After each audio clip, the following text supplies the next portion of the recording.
Set up free, y'all. Got the victory. Set up free, y'all. Got the victory. Set up free, y'all. Victory. I am free. Yes, I am. Set up free, y'all. Got the victory. Set up free, y'all. Got the victory. Set up free, y'all. Yes, I am.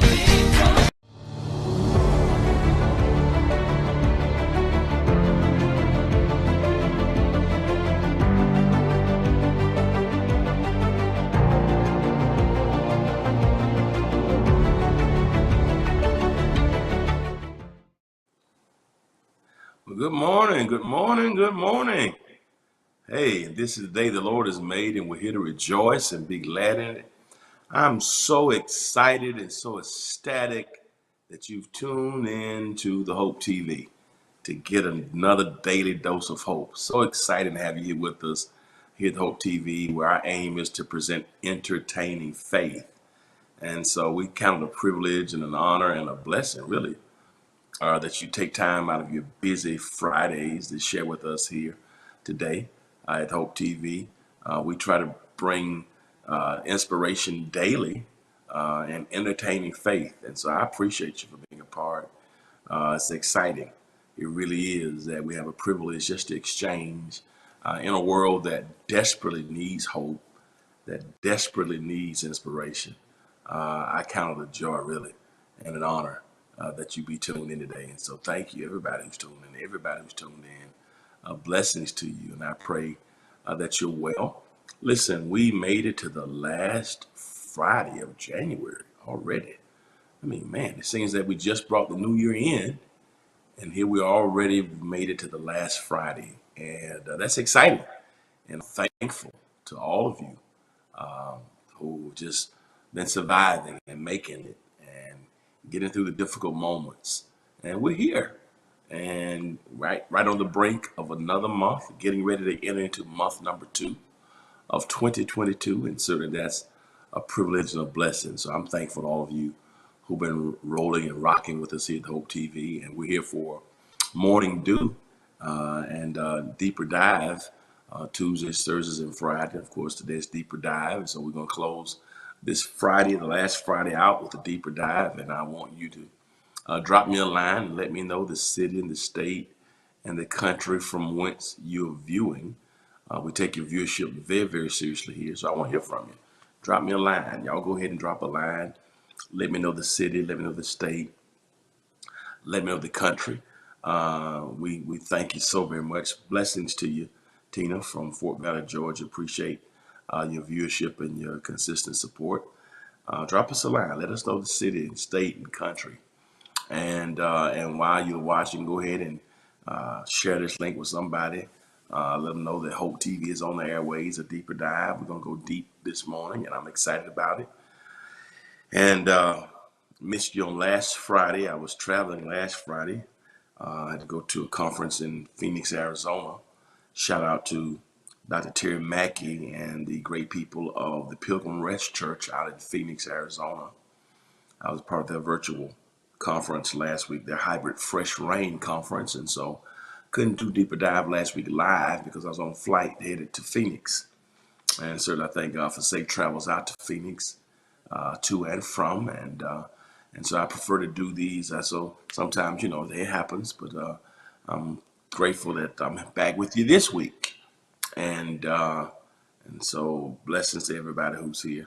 Last week also was my brother's birthday. So shout out to my brother Corey on his birthday. Back blessings to you, Pastor Cecilia Garrett. Honored to have you here with us. What a blessing. Good morning to you as well. Appreciate you being a part today. And means a lot. So drop me a line, everybody. Drop me a line. Y'all come on in the room. Come on in the room and get this daily dose of hope. So let me know the city and the state and the country. Tag a friend. Let them know that we're on live. Let me know when you're in Connecticut. Okay, absolutely. Absolutely. I've been in Connecticut a few times. Bridgeport. I've been to Yale a couple times. So beautiful, beautiful place in Connecticut. Indeed. Y'all drop us a line. Let me know the city, state, country from which you're viewing. Everybody, drop me a line. Y'all get on the horn. Get on the horn. That's right. A fruitful Friday. I love it. Y'all come on in the room today. Come on in the room and let me know where you're watching from. Y'all come on in this room today. So y'all can come on and get this daily dose of hope with us. We're going to have a great time today. It's going to be a great time of conversation. And it's going to be exciting. So I look forward to y'all coming on in the room and talking to me today. Everybody who's on, those who are watching on all the different formats. YouTube is on as well. So I need everybody to come on in the room. Come on in the room. Facebook, y'all come on in the room as well. And let me know where you're watching from. Let me know where you're watching from. All right. I need everybody to let me know where you're watching from. I want to see you. I want to hear you. All right. Blessings to this cold in Bridgeport. Yeah, it's cold here too. Celeste Burrow, blessings to you from King George, Virginia. Blessings to you. Sean Addison, blessings to you this morning. Blessings, Sean. Appreciate you for being a part today. Daisy Tyler, blessings to you. Good morning, St. Louis, Missouri. Blessings. So we got Fort Valley, Georgia, Bridgeport, Connecticut, St. Louis, Missouri. We got King George, Virginia. And so what a blessing. Everybody who's here today. The gang is coming in. The gang is coming in. Bridgeport, Connecticut, Fort Valley, Georgia, St. Louis, Missouri. The gang is all here. King George, Virginia, Bridgeport. And Bridgeport is a nice city. Bridgeport, Virginia. Bridgeport, Connecticut. Bridgeport, Connecticut. Blessings to y'all. So glad y'all are here, and I'm thankful to everybody for being a part. And while I'm on this, I'm gonna let you know that I will be here live tonight. And Tom Lyon from Victorville, California. There he is. Tom is in the room today from Victorville, California. Blessings to you, Tom. Glad to have you with us from Victorville, California, Tom. Thank you for your support. And again, I want to thank everybody for tuning in and thank everybody for indulging me last week when I was traveling out to the West Coast to preach at a conference last Friday. So that's why I couldn't be here with you live last Friday. And I missed one day this week, I think more than due because I was in the conference here live too. So I, try to do. I prefer to do these live rather than pre-record them, so I can engage and exchange. But to that end, if you're watching through a platform that will allow you to subscribe, to like, to comment, or to share, please consider doing so now. Go ahead and subscribe, like, comment, share. Help us get the word out right now. When you subscribe, that blesses us and helps us to leverage the platform to grow even more. Your likes are incredibly valuable to us. They're invaluable, actually, because they help the statistics and analytics, particularly with the algorithms and with our engagements, which actually help us to grow the platform more. And so please hit that like button if you're watching through a platform that will allow you to do that. Your comments are important because they help us with our engagements as well. And also the share button is preeminently important because it helps us to expand the platform. So go ahead and do that. Share it, share it, share it, share it, share it. Everybody share that, share it. Come on in the room. Y'all keep hitting that like button to help us to grow and expand. Help us to grow and expand. Help us to grow and expand. Help us to grow and expand. I'm excited about closing this month out. And listen, Tuesday is going to be February 1st. And so we've survived the first month of the year already. And seemingly we just were entering to 2022. And so we're already in February. And often that's a good sign. Good morning to you, Geneva Stirrup from Orlando, Florida. Trying to give a little more time for people to come in. So we got Bridgeport, Connecticut on here, St. Louis, Missouri, Fort Valley, Georgia. We got Orlando, Florida, Bridgeport, Connecticut, King George, Virginia, Victorville, California, Fort Valley, Georgia, Orlando, Florida. So excited to have everybody here with us. Deborah McKenna, all the way from Decatur, Georgia. Decatur, where's greater? That's right. Come on and represent the deck. DeKalb County, come on and represent. DeKalb, show up, make some noise on Deeper Dive on today. So blessings to you. Blessings to everybody who's representing Georgia. It's exciting to see it expand and see it grow to different space. So blessing to you. All right, I know you. I know a lot of people may not know if we're on or not, but I wanted to go ahead and come on. This is Deeper Dive. This is our normal, regular scheduled time. And of course, I was absent last week. I thank you for indulging me in pardon my absence. But of course, I was doing work and on a flight. I headed to Phoenix, Arizona last week. Blessings to you, Tasha. Glad to have you with us. And so I'm glad that you indulged me and I hope you've been safe. And it's good to see everybody back here on Deeper Dive. I missed Morning Dew Tuesday doing a conference with the AME Church Growth Conference here that was in Atlanta. I had to do a panel, I had to do a lecture and preach to them. So pardon me again. And so I just prefer to do these lives, all right? Coming in through Georgia. Okay, Pastor Garrett, I'm going to be looking for you. When you come through Garrett, we'll be looking for you. And we certainly would love to have you here with us. And we're still working frantically, trying to get the church back positioned so we can have worship in the cathedral real soon and have space to spread out so we can be socially distanced.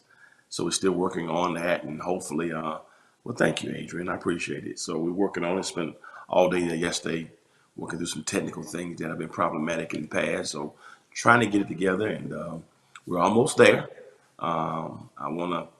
We want to get back. Of course, with this Omicron variant, the numbers are subsiding slightly, and we'll be able to get back shortly. But we're just gonna have to get back when we have space. We can spread it out. I don't want people to be on top of each other. I'm just real kind of almost claustrophobic now when it comes to this Delta variant. You know, it's almost like you wear a mask that says if you can read this mask, that means you're too close to me. You know. But anyway, y'all pray for me. He's not through with me yet. I just, I'm just real kind of funny and finicky about that. You know. So the saints, we want to kind of be close to you sometimes. So So we're looking forward to getting back into the cathedral. We're doing incredible work there, and it's going to be amazing. We're almost done with the main things we have to do. They're still working on the AC units, uh, installing them next week, and so hopefully we'll be back in a few weeks when they finish with the AC install. And we got to do the back part of the flooring of the cathedral, of the back hallway, and then we should be in pretty good shape to get back. Still double digits in Florida. Oh my goodness, yeah, our numbers they're not good here. Subsided a little bit, but we're hoping that maybe by March we'll be in a position, but we're still watching it. We want to be positioned. I want to be ready to go back the 1st of February. Of course, that's not going to work, but we're looking maybe to go back in March. But again, we're still watching the numbers, but we can't go back to our atrium. We got to go back in the cathedral when we go back, so we have room spread out, so people can be 6 feet apart. And so we're doing everything we can to keep people safe. And so we need your prayers. We need your prayers. Pray for us here. Pray for your pastors everywhere. We're trying to make the decision. Some have already gone back and they've done well, and but I've been very, very cautious here. And we did a taping a few weeks ago, back at the end of last year, and a few people ended up with the COVID variant, and so that just like, well, we need to shut this down for a minute because 4 or 5 people on the team ended up with COVID, and one person contracted it, brought up to one of our recordings, our productions, and so I just don't like that. I don't like. So pray for us. Thank you, Pastor Gary. I appreciate it. So we can. I don't like that. I don't want to be a super spreader event. So, and people not taking it seriously. Put the mask on. I'm tired of it too. And yeah, somebody said we're gonna all look like raccoons when we take these masks off, perhaps, but at least we'll be some safe and alive raccoons. So if your face is discolored through the mask when you come through it, just go to Florida and sit in the sun all day, right? Yeah, that's right. You can read my mask. You're too close. If you can read what's on. That's what I'm going to. I'm gonna write something on this. If you can read this on this mask, you're too close. I'm gonna write it. I'm gonna write it on my mask when we go back. All right. I wore 2 masks on the plane last week. I had gloves on, look like Michael Jackson too. So, but anyway, thank you everybody for everybody. I want to get into our lesson for today. We've been talking about God, and we talked about Thomas Aquinas. Absolutely, we got to wear it properly. People are tired of it, but we're still in the pandemic. It's a lot of things we don't like to do, but you just got to do them, right? All right, just to stay safe. All right, many of us don't like going to the dentist, but you need to do it, right? I don't like some of the things I do, not to go get my exams now, but you got to do it, right? So it's just a part of it. All right. Um, we talked about proofs of God's existence in our last time sharing, and today we're talking about. I want to talk about the knowing God and the revelation of God, and how can God be known. And so that's going to be our lesson today. It's kind of it piggybacks somewhat on the proofs we talked about. We talked about nature last week. We talked about the cosmological argument, the teleological argument of Aquinas. That's what we talked about. And knowing God through nature. We talked about that. Cosmology. We talked about that. I hope y'all watched that. I know I dealt with it 2 weeks ago. I don't know what they played last week in my absence, but the proofs of God's existence. And we talked about how you can look at nature and cause and effect, causation. Some of you were here. Remember, we talked about that. We went through it. Had a pretty good study on that. So this is almost an addendum to that, but a little different. So it's a pretty heavy study, but it's good. I'm going to try to keep it real simple, but it's a great study. So we're talking about knowledge of God, natural and revealed. And the main question about the knowledge of God, that's very important. It's really philosophical too. So this is theology and somewhat philosophy, which was my major, of course, in undergrad, philosophy and religion and philosophy. Um, I want to look at this from how can God be known? How can God be known? The knowledge of God. How do we know God? We talked about how the world and the earth and the constellations show who God is. We dealt with those arguments with the teleological and cosmological arguments. Some of you were with us on that. And so I want to kind of piggyback somewhat off of that. And how can God be known? How can I know God? How can we know God? Naturally and through the reveal. The next slide is, so the question that we have to ask today in light of knowing God, and so many philosophers have given insight on this, and it's too many to name. And here's one of the first thing. Here's point one that's very powerful. How can God be known? That's a deep question. How can God be known? And one of the things I love about the Christian faith is we believe in what's called self-disclosure. That's a term that is unique to theology. That is included in theology relative to God. Many have talked about the self-disclosure of God. What does that mean? What does that mean? That means that God self-discloses. That God self-discloses. That's self-disclosure. What is that? That means that God chooses to be known. That's one of the first things that makes our faith different, is that we believe that God chooses to be known. That's powerful. You may think it's simple, and it is simple, but yet it is complex. That the God of the universe chooses to be known. And so God chooses to be known. And not only does God choose to be known, so God's desire is to be known. God makes the choice to be known. And then once God makes the choice to be known, God makes this choice possible through self-disclosure in nature and human history. And it's very important that you get that, because we're talking about God. Philippians 3, Paul says, "Oh, that I might know him in the fellowship of his sufferings and the power of his resurrection." God chooses to be known. Now, I want to deal with that because God, the question we got to ask ourselves is,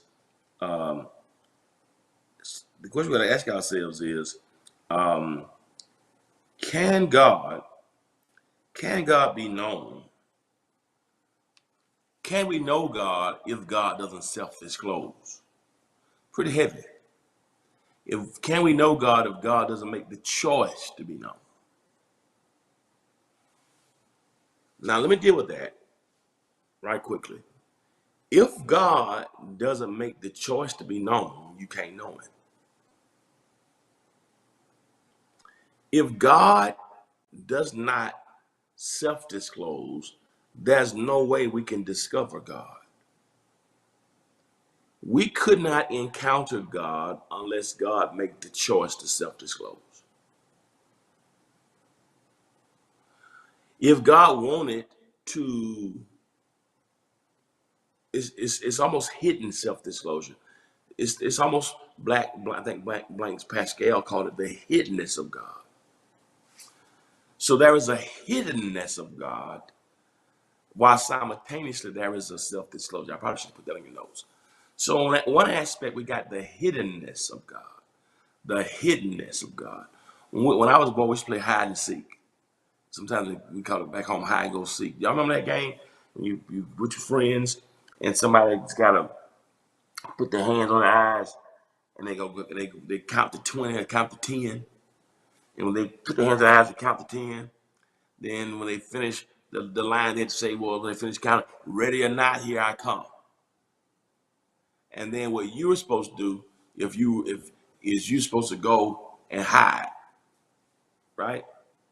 And and and if they caught you or tagged you, you became it, and you had to be the one to go and count. Hide and seek. We call it hide and go seek. Hide and seek. Hide and go seek. We just call it. Um, God is not the one. Good morning, Maddie from Opelika, Alabama. God is not telling you to close your eyes and I'm gonna go running from you to hide from you. That's hiddenness of God. Because if God chose, listen carefully, if God chose to remain hidden, there's nothing you and I can do to know him. Just say something. If God does not choose to self-disclose, God will remain in perpetual hiddenness.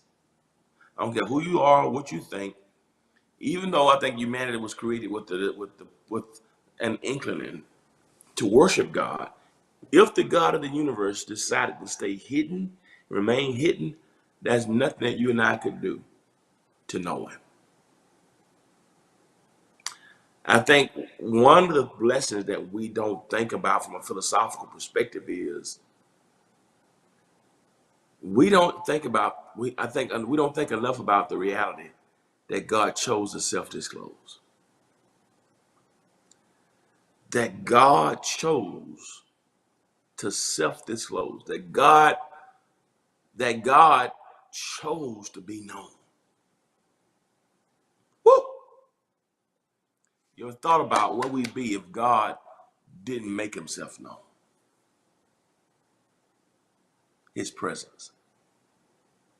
So again, I want you to think about the small things and be grateful. The very fact that God self-disclosed is a major blessing. So that's the first way. You can't talk about knowing God or how can God be known without dealing with the reality of self-disclosure. I'm gonna come back to that in a moment, but I want to hit that because it's very, very important. Now let's go to point two. I just got 5 quick things to give you on this. All right. Now, here's a theological word I want to give you. We talked about cosmology last week and teleological last week, cosmological argument. This word I'm giving you today is a pretty common word in philosophy and theology. It's a word that's called epistemology. Epistemology. I want you to add that little $3 word to your vocabulary. Absolutely. Thank you, Adrian. He thought of enough of us to self-disclose to us. That's beautiful, Adrian. Isn't that beautiful? It's really philosophical, but it's beautiful. It's beautiful. He thought enough of us to self-disclose to us. Isn't that wonderful? It's just the little things that we don't think about. We just take even knowing God for granted. But philosophically and theologically, you can't even know God if God didn't self-disclose. Right? The self-disclosure of God. I'm moving epistemology, but self-disclosure, it does a couple things. It reminds us of the awesomeness of God. How finite we are. Because I think we take just an understanding of God for granted. The fact that God loved us enough to self-disclose. Yeah, it was for what he is inside us, you're right. Yeah, well, God wouldn't speak to him. But without God self-disclosing, we don't know him. Right? Now, here's epistemology. It is a theory of knowledge, and it deals with methods, validity, scope. Okay? Epistemology is the investigation of what distinguishes justified belief from opinion. So we're having an epistemological conversation here. For those who believe in God, that's a matter of epistemology, right? In other words, is your thoughts of God, my thoughts of God, are they opinion or are they or is it justified belief?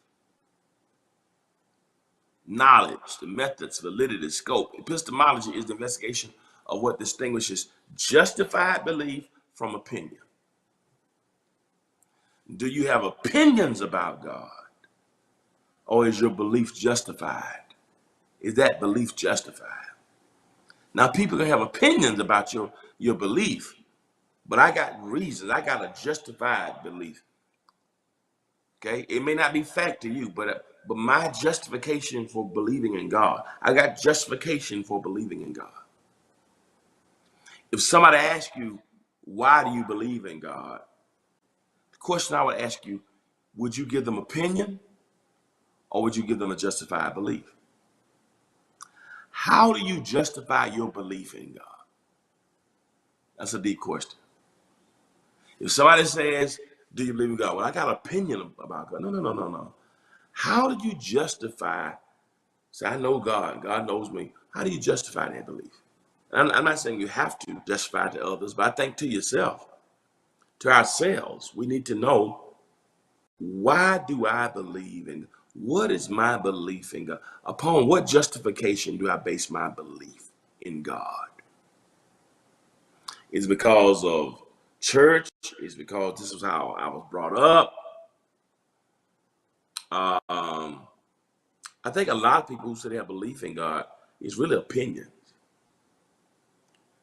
Because sometimes opinions don't have to be justified. People just can say people have an opinion of you. There are people who don't like you, never had a conversation. Sometimes people don't like you because they heard somebody else say something. There are people who don't like me who never had a conversation with me and just look at you or heard somebody else and they form their preconceived notions. There are people who watch you that you, work, and the people who watch you that think you're arrogant. Don't know you the most you're humble. You down to earth. They don't know that, but they form opinions without any justification. It's possible to have an opinion of something. You know, there have been people I just didn't like. You know, it's like, why do you don't like them? What have they done to you? Just something about them. Just something in my gut.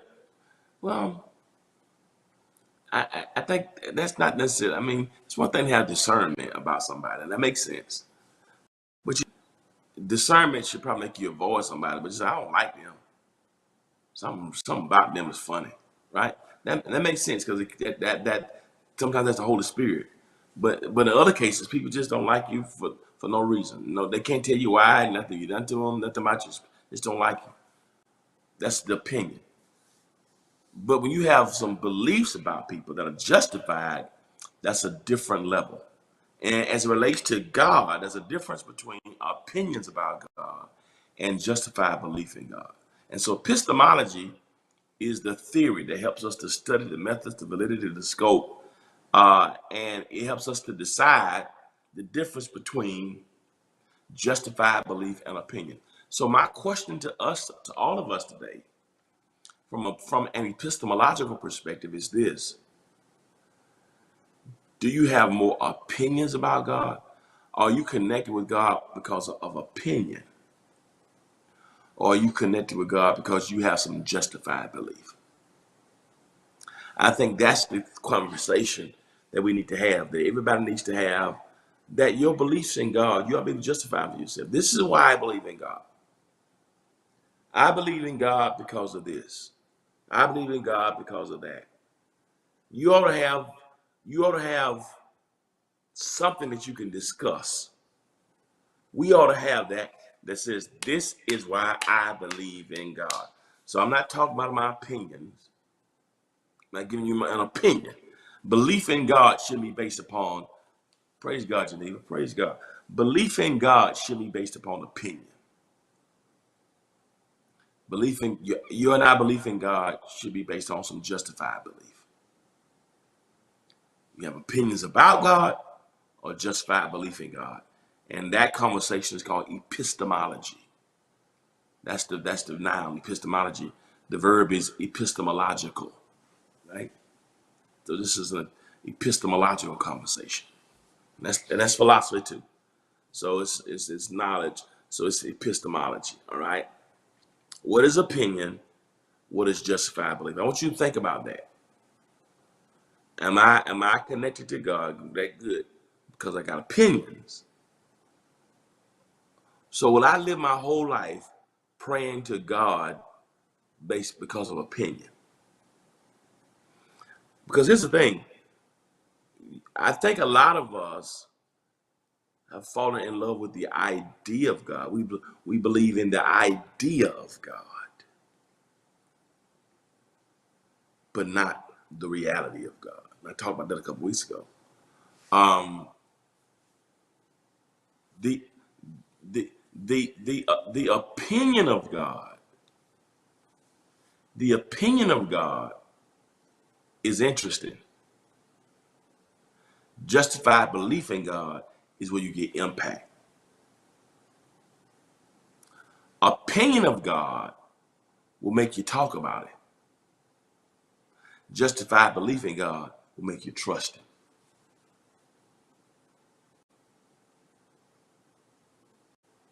Opinion of God can sometimes make you say hallelujah when you get your way. Justified belief in God will make you hold on when you can't see no way. There is a there's a difference between opinion about God and justified belief in God. And that difference, that scope, that range is called epistemology. And so we're having an epistemological conversation today to challenge us all about God. Am I opinionated about God? Or do I have a justified belief in God? I hear you, Geneva, you preaching. I believe in God because I'm a sinner. He died. And said, go ahead and preach on this Friday morning. Help yourself. All right? So this is epistemology. I want y'all to get that word. That's an epistemology, an epistemological conversation. All right? So we talked about, number one, self-disclosure. That's it, Cena. Opinion to make you talk about him. Justified belief to make you trust him.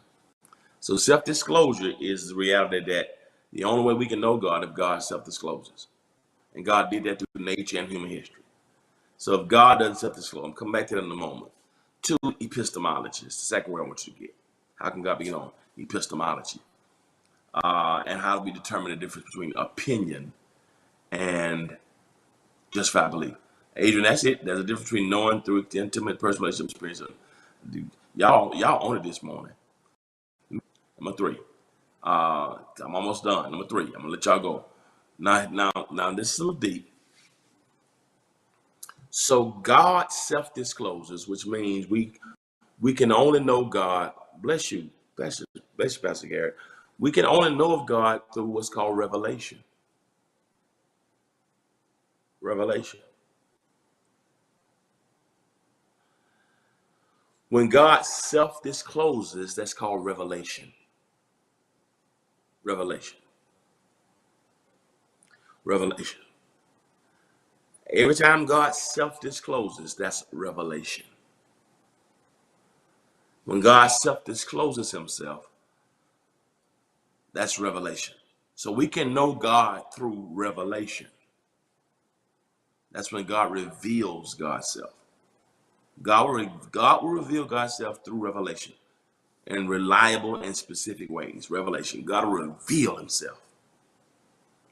Okay? Now here's the problem. Not the problem, but here's a nuance to that. When God gives you revelation, revelation of God doesn't mean that self-revelation of God is total. Pretty heavy there. What does that mean, Dewey Smith? That means that God will give you revelation about God. But the revelation that God gives you about God is a self-revelation that is not total. What does that mean? God will reveal some things about God, but God won't reveal everything about God. Here's the reality. How can God be known? Everything about God can't be known by a mortal, by a human being. As much as we know about God through revelation and self-disclosure, simultaneously, there's some things about God we don't know. and won't know. Now, God can give more revelation, right?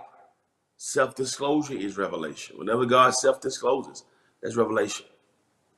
But it's not total. What does that mean?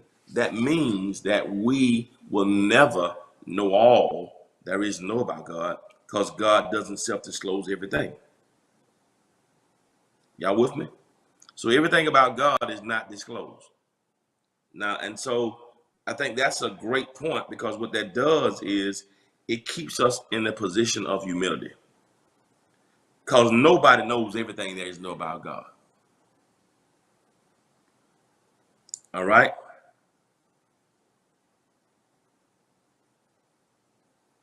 Y'all with me?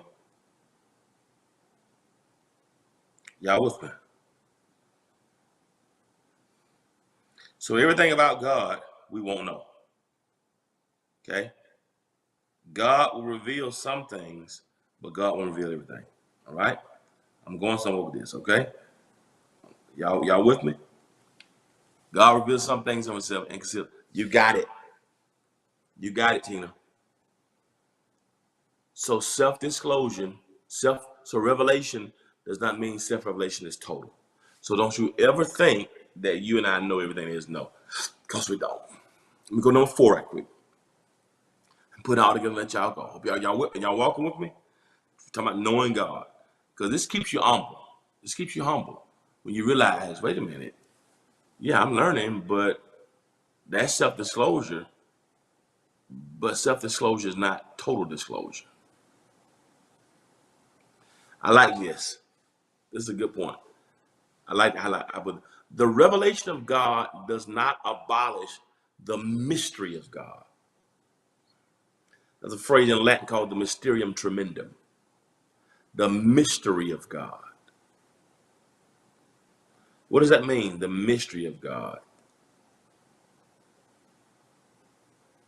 So on one hand, we got revelation. On the other hand, we got mystery. We got revelation.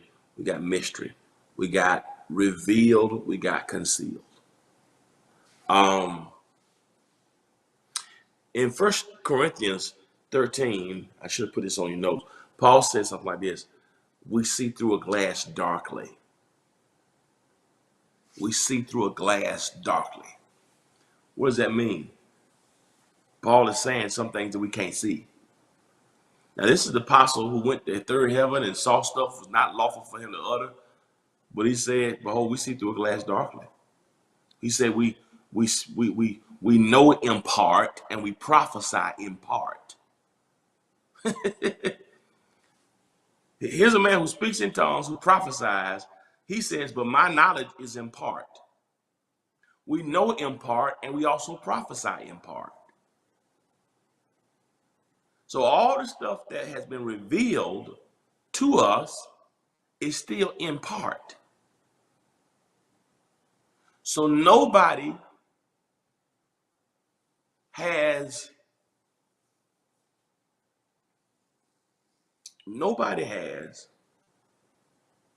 total disclosure. Some of us have seen God and have more experiences with God and have more maturity in God. But the revelation of God does not abolish the mystery of God. And here's where it gets difficult for us.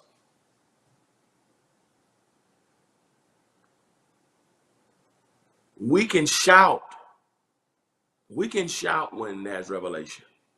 Oh, we love when God reveals himself. God shows up. And God makes it clear. But our lives, what we're going through. But the mystery of God can be problematic when you can't figure out what is happening in your life. Or where is God? And you're looking for God and you can't, it's like I can't see him. Is God here? Is God? It's the mystery of God sometimes when it keeps us, it can bring pain because we don't understand. There's no clarity. So just because you got revelation does not mean that the mystery You still got mystery. So we have to simultaneously balance the revelation of God and the mystery of God. It's a mysterium tremendum.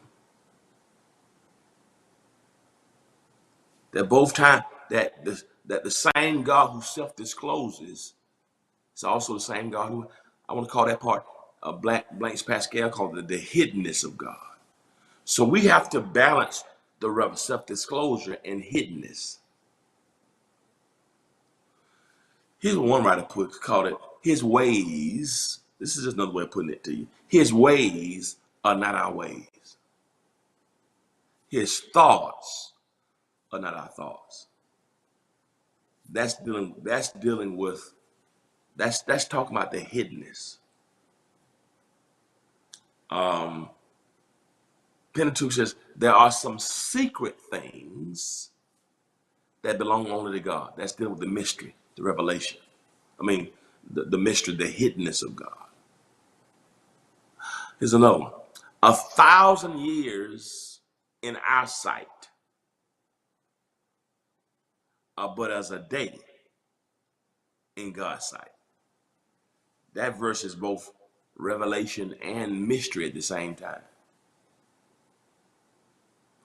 Our minds are too small, and too finite, and too fallible to contain the totality of self-disclosure.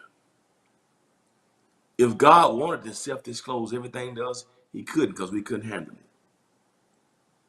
Our humanity couldn't handle. That's what in Isaiah chapter 6, in the year the king Uzziah died, I saw the Lord. That's self-disclosure. High and lifted up. That's why I said, in the year the king Uzziah died, I saw the Lord high, lifted up. I saw the Lord, self-disclosure. High and lifted up. Then he says, and his train filled the temple. I saw him, but I only saw the train. You know, when a woman gets married, she has the long dress, and the back, the part that flows in the back is called the train. That's the imagery there. Isaiah says, I didn't see all of them. I didn't see the whole dress. God just put the train, and the train of his glory filled the temple. I couldn't get it all. Just the train. That's the mystery. So it's really self-disclosure and mystery at the same time. He said, I saw him, that's revelation, but I only saw the train of his glory. I couldn't see all of it. That's mystery. What a beautiful passage. My uncle Uzziah died, and God disclosed himself to me. I saw the Lord for the first time. Self-disclosure. God revealed himself to me when my uncle Uzziah died, but I only could see the train of his glory. I couldn't see all of it. Something about him is still mysterious. God's whole glory couldn't penetrate the temple. The temple itself couldn't contain the totality of his glory. Woo! So even in the house of God, the temple of God, the place where God supposedly resides and inhabits, the temple was too mortal. The temple was too peripheral. The temple was too circumferential to handle the totality of the glory of God. The whole earth is full of his glory, but the whole earth does not contain the magnitude of his glory. That's what the cherubim said in Isaiah. The whole earth is full of his glory. That's it. That's Eddie Tooks. I should have known you on here. So we got mystery and revelation at the same time. It's the mysterium tremendum. That's it, Eddie. And the mystery, the revelation is something that brings celebration. The mystery can bring frustration. So Isaiah at one time speaks of both Revelation and mystery in the same passage. In the year King Uzziah died, I saw the Lord. That's Revelation. High, lifted up, and his train filled the temple. That's mystery. He reveals himself in tragic and death is up. We can't handle all of it. So God will reveal God's self in specific and reliable ways, but it's never all of it, because we only see in part. We only know in part. We only prophesy in part. And now, and it may be frustrating when God doesn't reveal everything, when we can't put an epistemological gauge on it. It may be frustrating, but in the end, it's a blessing. Because when we allow ourselves to be caught in that balance of mystery and revelation, at the end of it all, it's going to bring about adoration, because we allow God to be God. And do you want a God that you can totally contain? Do you want a God that you can totally understand? Do you want a God that you can totally comprehend? We can't comprehend today from tomorrow. That's something about life we can't comprehend. We can comprehend one day at a time. So if my small pea brain can comprehend everything about God, do you know how small that will make my God? I don't have to understand everything about it. It allows my faith to grow, it allows my trust to foment and be cemented. Because if I understood all about him, then I would be just like him. That's right, Sarah. He wouldn't be God.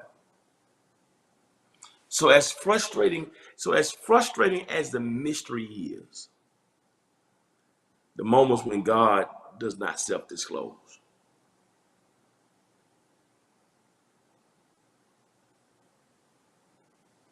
You know, we sing a song, and I love this song.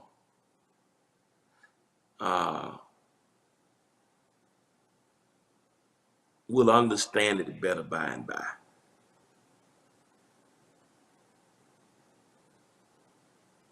That gives us, you know, an apocalyptic eschatological hope that when we don't understand, because it's mystery. So that song itself engages mystery.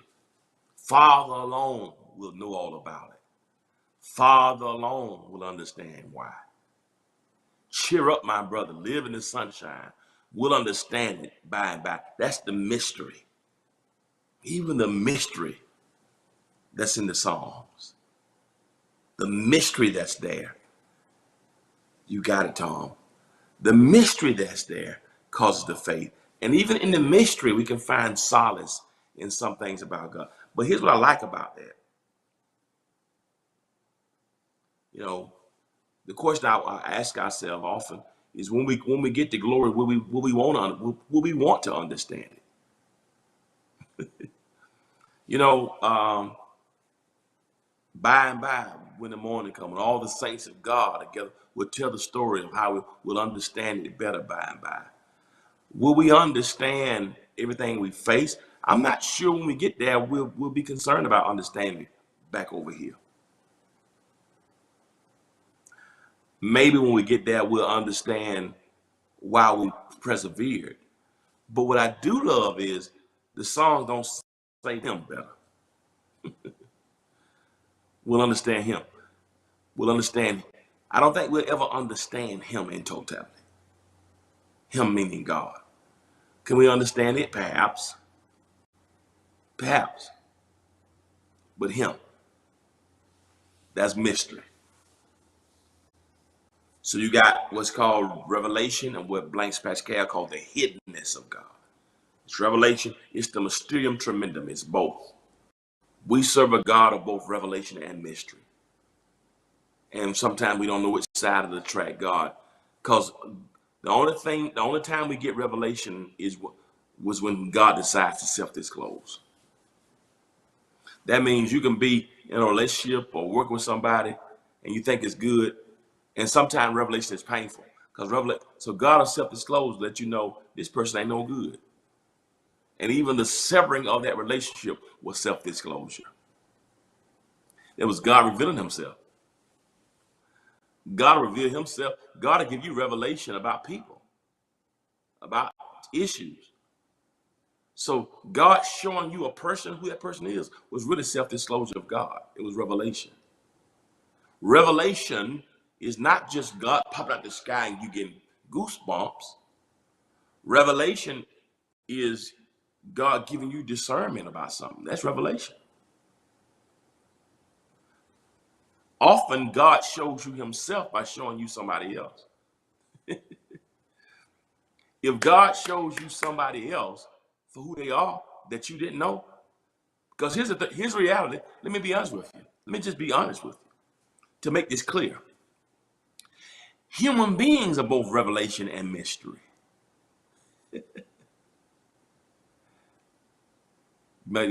Oh my God, bless you, Pastor Garrett. Can I break that down for you? There are some people that you've been in connection with. They're both revelation and mystery.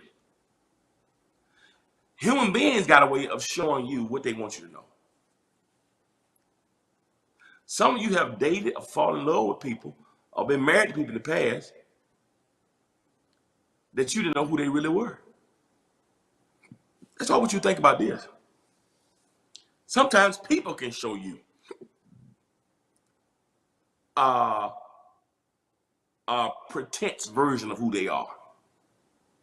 And only through intimacy and time and experience do you realize this is not, you showed me what you want me to see. Right?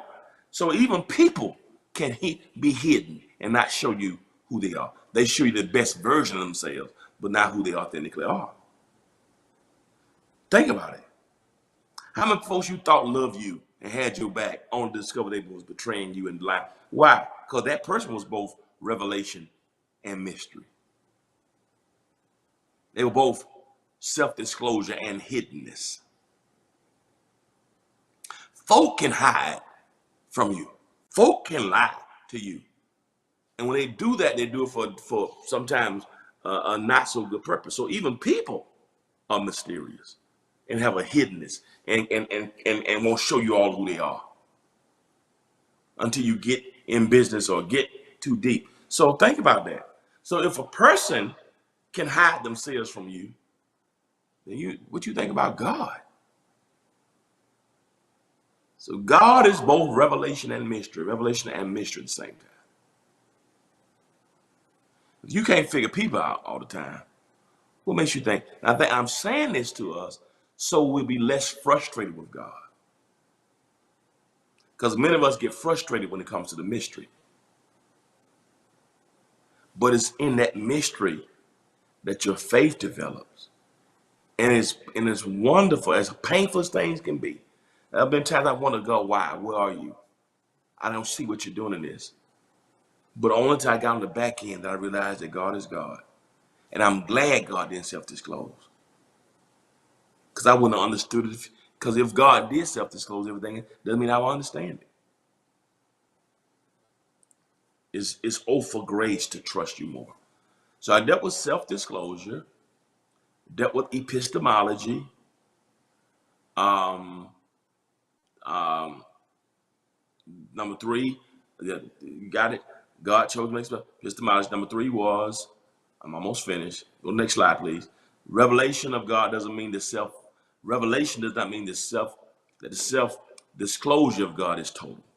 Number four, the revelation of God does not abolish the mystery of God. Number 5, I'm almost finished.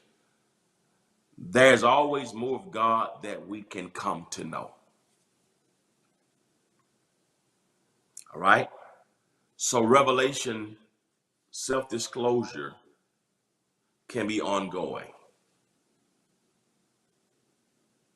Self-disclosure God can reveal more of God's self. That's more of God that we can know. God can give it in process. It's almost like a class. Once you got to one dimension, it's possible to get to another level. It can be progressive. Self-disclosure of God can be progressive. So it's both self-disclosure, it's both revelation and mystery. Teacher, I learned this.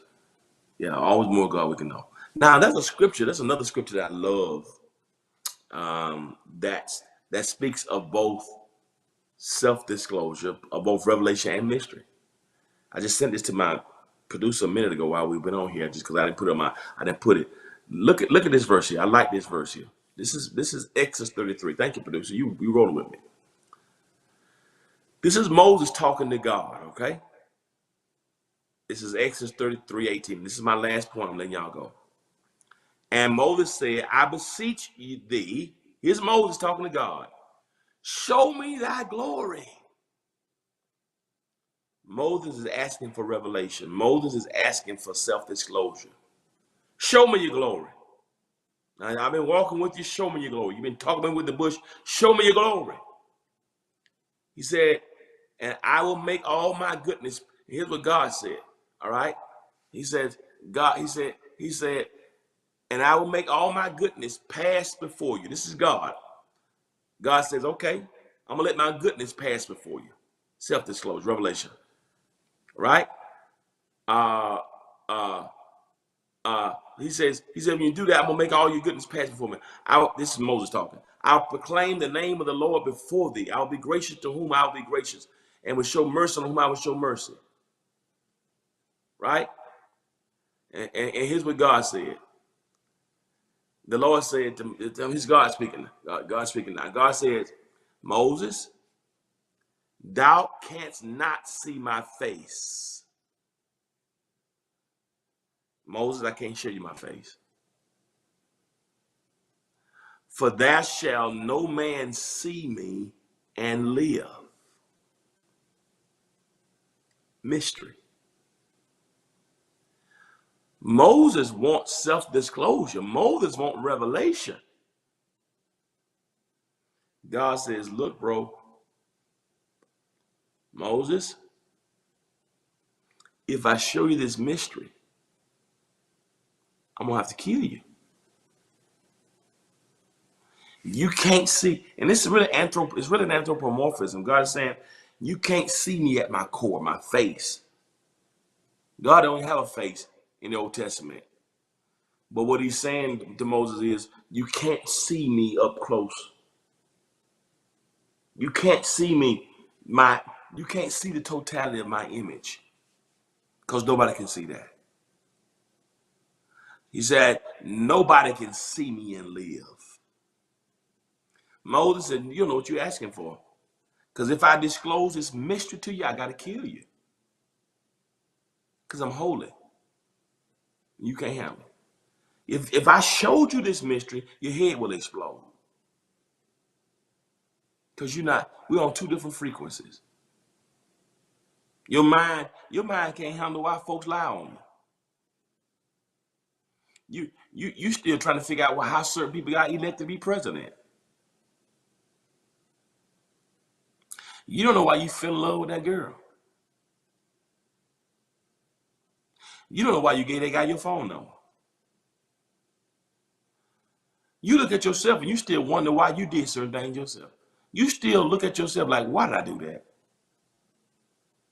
You look at your own life and say, man, how did I get myself in this situation?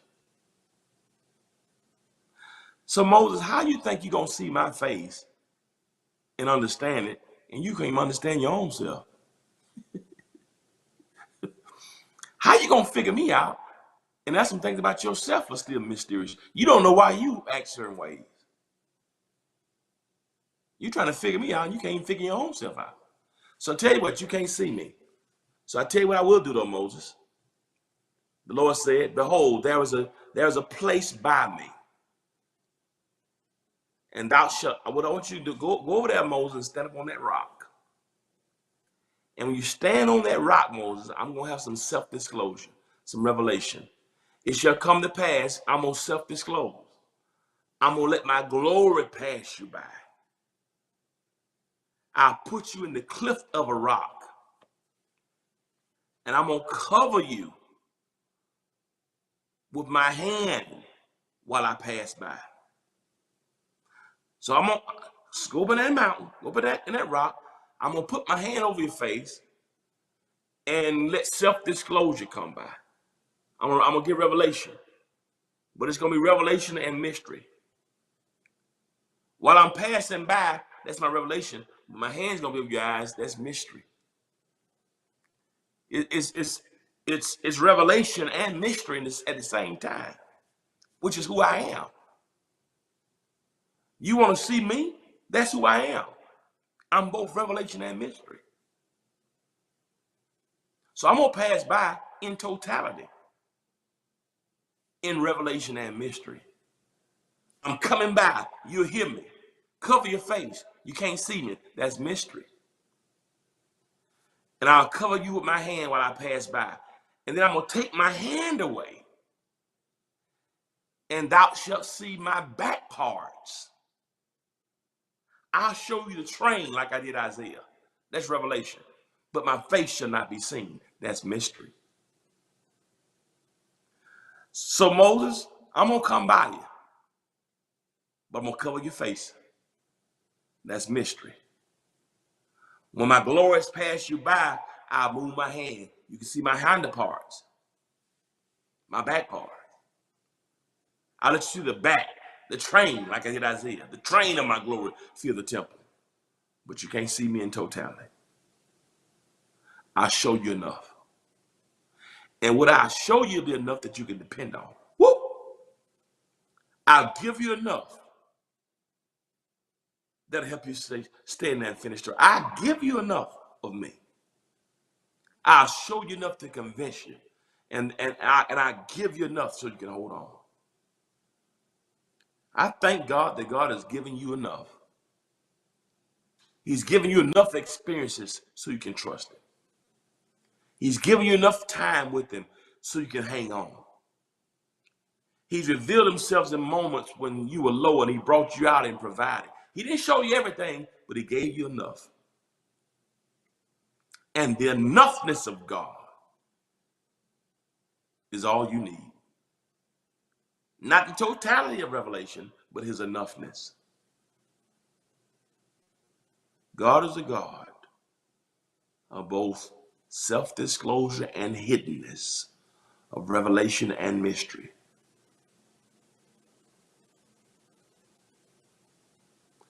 And when God does reveal, you didn't see everything about it. But when your loved one died and he sustained you and brought you through, he showed you enough. When you lost your job and the company shut down, but you didn't miss not one meal, he didn't show you everything, but he gave you enough. And if all I have is enough self-revelation, self-disclosure, all I have is enough revelation, I can complete my whole journey if I have enough revelation. Bless you from Carthage, Mississippi. And so as we close this month out, how can you know God? You never go, revelation will never be total. Because it's always going to involve mystery. And mystery can be frustrating. But thank God for his enoughness. I know enough of him. I've seen enough. I've seen God do enough. Matter of fact, sometimes I tell him, if you never do another thing for me, you've already done and showed me enough to make me trust you for the rest of my days.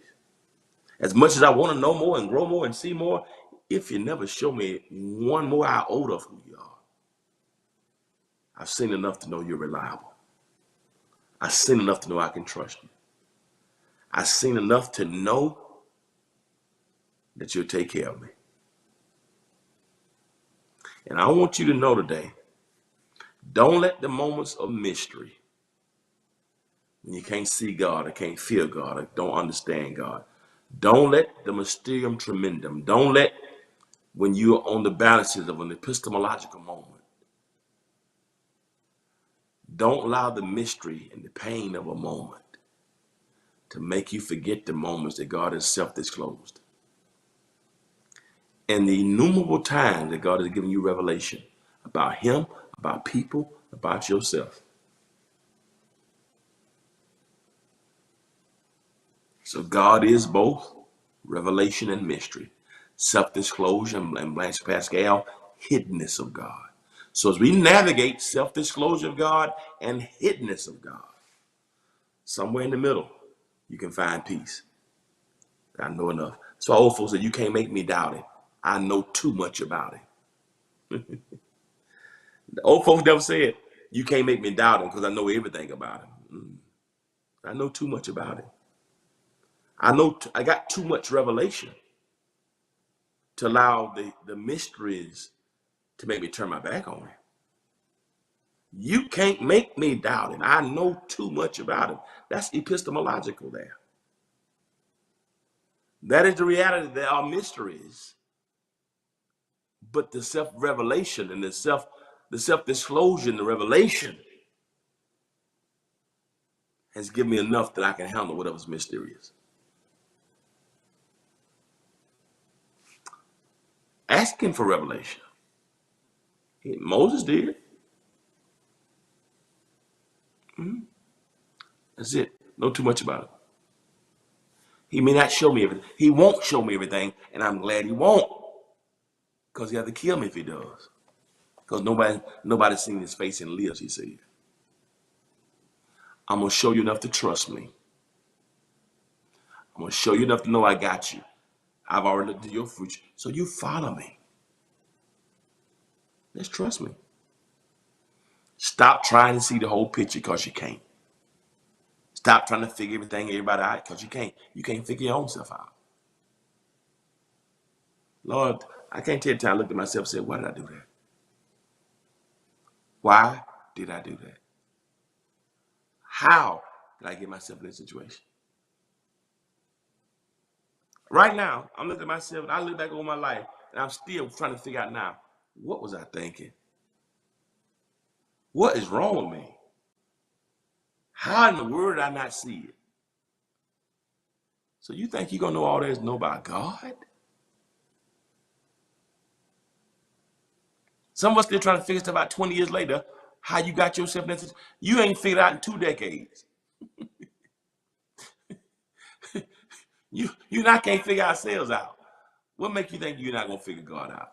So at this point, God, help me to appreciate. I'm sorry one more time. Help me to appreciate the self-disclosure and the hiddenness, Pascal calls it. The hiddenness of God. Help me to appreciate the train of your glory when I can't see the totality of it. Isaiah says, here am I, send me. Not because he saw the totality, but because he saw the train. Isaiah said, you can send me. I ain't got to see all of you. I saw enough of you. I saw enough of your glory, the train of it, to make me commit the rest of my life in the year King Uzziah died. I saw enough of you to say, hear my son. I saw enough of me, enough of you to risk my life being killed as a prophet. I saw enough of you to commit to my assignment. I ain't got to see you in totality. Just let me see your train. I got enough. Problem with you and I, we let the mystery, we let the hiddenness blind us to the moments of revelation. If you're not new in the faith, some of y'all are watching me, have been with God so many times. God has revealed himself to you so many times. How dare you? How dare you? forget about the train of his glory that he's revealed. Because you're mad because you can't get the totality of his glory. So help me appreciate both mystery and revelation. Give me enough. And your enough, the enoughness of revelation of who you are, moments you showed up, moments you reveal yourself, moments you revealed others, moments you revealed things to me, moments you provided, the moments you healed, should be enough. So I believe in God not because of opinion. Let me get epistemological for a moment. I believe in God because I got enoughness. I've seen the train too many times. Don't need the totality. I've seen the train. I'm not worried about the mysteries unless he want to reveal them. Just keep disclosing what you want me to know. All right, I love y'all. I'll be back tonight for Friday Night Live. I gotta let this go because I'm just getting started. I just gotta quit this one because I was just getting warmed up. I couldn't get to my lesson, and I told you I ain't never stopped this. I ain't never finished the sermon. I just have to quit. This is just my introduction. But anyway, I love y'all. But God is revelation and mystery. Appreciate both of them because it makes him God. As always, I let y'all go. I gotta let y'all go. But as always, remember this: if you'll be good to God, our God of revelation and mystery will be good to you. Till next time, peace. Set up free, y'all.